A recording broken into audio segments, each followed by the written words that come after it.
कितने लोग प्रसन्न है परमेश्वर के वचन सुनने के लिए? जोर से तारीफ करें एक बार। आप लोग वचन निकालिए। मत्ती 28 का 1 में लिखा, शपथ के दिन परमेश्वर को कब्र में डाल दिया गया। शपथ के दिन के बाद सप्ताह के पहले दिन फटते ही मरियम मगदलीनी और दूसरी मरियम कब्र को देखने आई। जब शपथ के दिन परमेश्वर को कब्र में डाल दिया गया तो सबसे पहले कौन देखने के लिए आई? औरत। सबसे पहले फल को कौन खाई? औरत। अगर हवा फल न खाई होती तो ना आप होते ना मैं होते, क्योंकि इस सृष्टि को चलाना था तो ये सारी प्लानिंग उस खुदा की थी। सही बात है, जोर से एक बार तारीफ करें। आगे फिर सुनेंगे। आगे लिखा है, कोई मर्द एक्शन में नहीं आया और यीशु मसीह को देखने के लिए कोई मर्द पहले नहीं गया, लेकिन औरत फल खाई और औरत ही यीशु मसीह को देखने के लिए आई और औरत ही पिया को भी सदी है। किस लिए? कि परमेश्वर ने श्राप दिया था कि परमेश्वर की आज्ञा को नहीं मानने के बाद तो जब बच्चा के टाइम पे पीड़ा होता है वो क्या है? श्राप। आप लोग धन्य हैं कि इस फल को खाने के बाद भी इस पृथ्वी को चलाने के लिए हमारे माता और बहनों के लिए प्रभु ने इतना बड़ा योगदान दिया। जोरदार ताली बजाइए अपने लिए। आप लोग बहुत खास हैं, किसी जेंट्स ने नहीं। और आदम ने तो मुकर गया कि वो औरत जो है वही बोली है और वही फल खिलाई है, लेकिन हवा ने क्या बोली कि लो ये खाओ, हम लोग क्या करेंगे? ज्ञानी हो जाएंगे, हमारी आंखें खुल जाएगी हमारी आंखें। लेकिन औरत रिक्स ली, औरत फल को खाई और पृथ्वी को चलाने के लिए औरत को ही दुख को सहना पड़ता है। और यीशु मसीह के मर जाने के बाद औरत ही देखने के लिए कब्र पे आई। तो इसलिए जब हवा फल खाई तो ये सृष्टि को चलाने के लिए परमेश्वर का जो मनसा था, ये बहन का कहने का मतलब यही है कि ना वो फल खाती तो ना आप लोग होते और ना हम सब लोग नहीं होते परमेश्वर के लिए।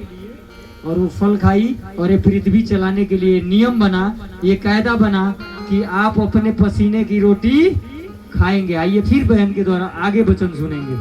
और देखो एक बड़ा भूकंप हुआ, क्योंकि प्रभु का एक दूत स्वर्ग से उतरा और पास आकर उसे पत्थर को लुढ़का दिया।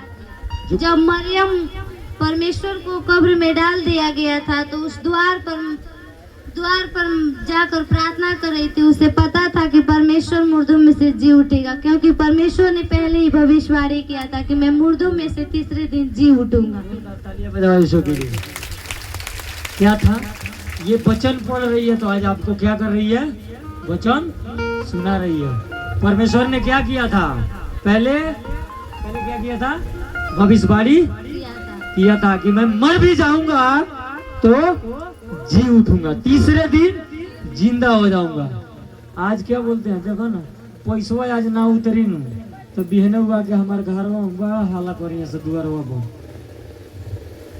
एक परमेश्वर थे और वचन में भी लिखा है कि परमेश्वर ने मनुष्य को अपने समान क्या किया? बनाया। और हम लोग बोल रहे हैं कि अगर पैसा ना दिया ही तो वही भी है ना द्वार पर हाला करी, कहाँ से दी? कमाइयो निकल, बहुत समय बीमार हो जाता। और परमेश्वर से बोल रहे थे कि अगर मैं मर भी जाऊं तो तीसरे दिन मुर्दे में से जी उठूंगा। ये बहन वही सुना रही है। आप लोगों को समझ में आ रहा है? ये भविष्यवाणी सुना रही है। परमेश्वर पहले भविष्यवाणी कर दिए थे कि मैं मर भी जाऊं तो तीसरे दिन जी जाऊंगा। क्या आज आप लोग भविष्यवाणी करते हैं? नहीं करते हैं। अपने लड़के के लिए भविष्यवाणी कितने लोग करते हैं? बताओ, कितने लोग बोलते हैं? अरे पेट में बच्चा है फिर भी कितने औरतों को मैं सुनता हूँ, कहा जाए ना प्रभु एगो बच्चो एगो लड़का हो जाए तो ठीक है रहो, एगो लड़का हो जाए एगो बेटा दे देती तो ठीक रहो। अभी भी संदेह बा का बा? अभी भी संदेह। पतरस के कार है लगल डूबे वही में, पानी में लगल डूबे पतरस। और अभी भी संदेह बा कि एगो लड़का दे दे। कोई भी हो, हमारे घर के लोग हो या बाहर के लोग हो, आप जब तक क्लियर नहीं करोगे कि हाँ ये बेटा है और बेटा ही होगा, आप परमेश्वर के मैसेज नहीं दे पाओगे।